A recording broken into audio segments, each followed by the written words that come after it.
most affordable style is going to be a gabled roof, which is peak in the center and a triangle at each end.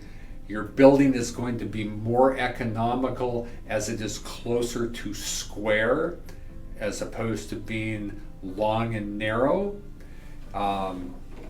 Usually 412 roof slope ends up being your most economical combination as far as having enough depth in the truss to be able to span the width of the building, and it's fairly efficient for material usage.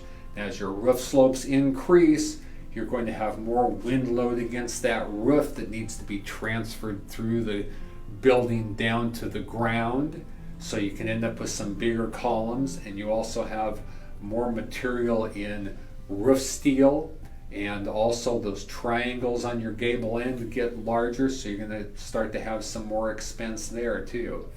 But look into a gabled building as your first option.